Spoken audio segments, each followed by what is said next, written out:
Hi, I'm Ramona Chapman. I'm Jerome. I'm Justin.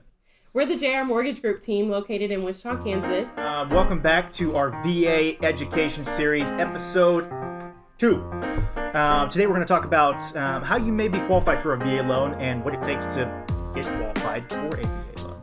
So with that, I'm going to have Ramona jump into some of the basic qualification standards, and then we'll have Jerome talk about it a little bit deeper.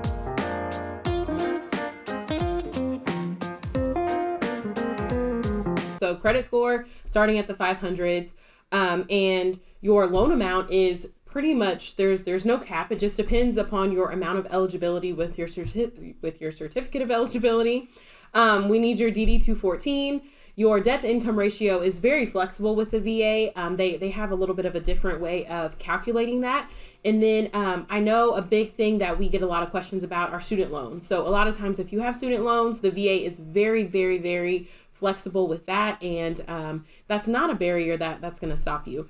But with the entitlement and eligibility, I know our specialist, Jerome, is going to be able to tell me a little bit more.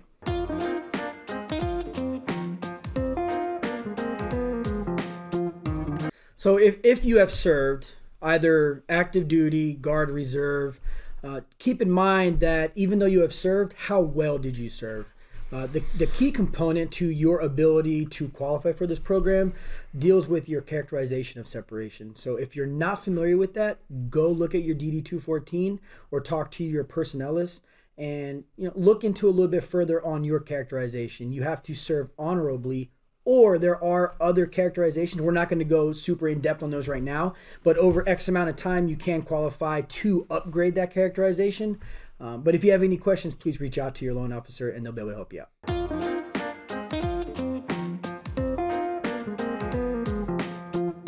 Debt to income ratio, right? One of the big things that lenders usually look at for debt to income ratio, or to lend, is that debt to income ratio. So they take all your debt divided by your total income, and that's how they come up with that number. The VA is the loosest in terms of guidelines on that. So it allows your dollar to stretch farther on your home purchase if you so choose to do so.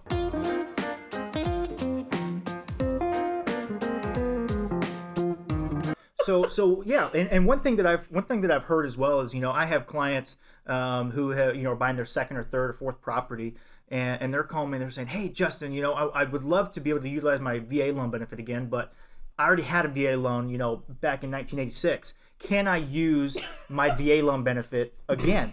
Well, I mean, there's 86. Sure. Not everybody in the military is super old. Sure. Maybe it was 2006. Okay, there we go. I brought my last property in 2006. I used a VA loan. I sold that house. Do I have to use a conventional loan? The answer is no. You can utilize a VA loan as many times as you want, and you can even have more than one at a time in some scenarios. So having a creative loan officer that can kind of walk you through those different steps on utilizing your VA loan benefit multiple times is extremely valuable.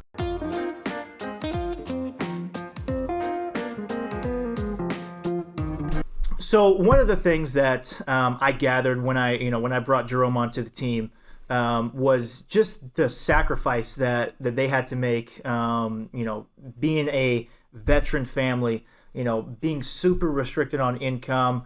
If you are a particular rank with a particular time of service or length of service, you guys are getting X. No ifs, ands, or buts, no bonuses, no raises, no commissions, no nothing.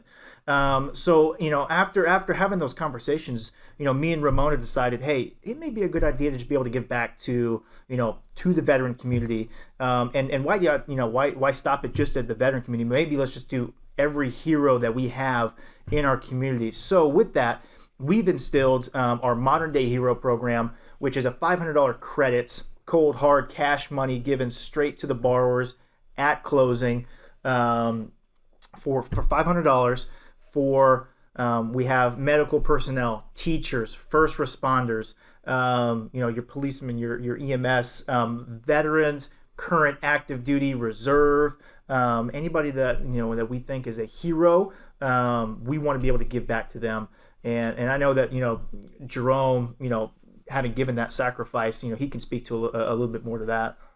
Ultimately, we know that it takes just unmatched sacrifice. And when the days are long and you're by yourself and there's nothing really keeping you just driving forward, it's just your duty to serve. And that's really just our opportunity as a company to give just a small piece back for your sacrifice, and we appreciate you for that. Thanks, guys, for watching. We are going to have more videos in the future. If you guys have any questions, comments, anything at all, please definitely follow the links. We will have our website up there with all of our contact information. But we look forward to hearing from you and hope you found this information helpful. Stay tuned for episode 3. Post a comment on this video.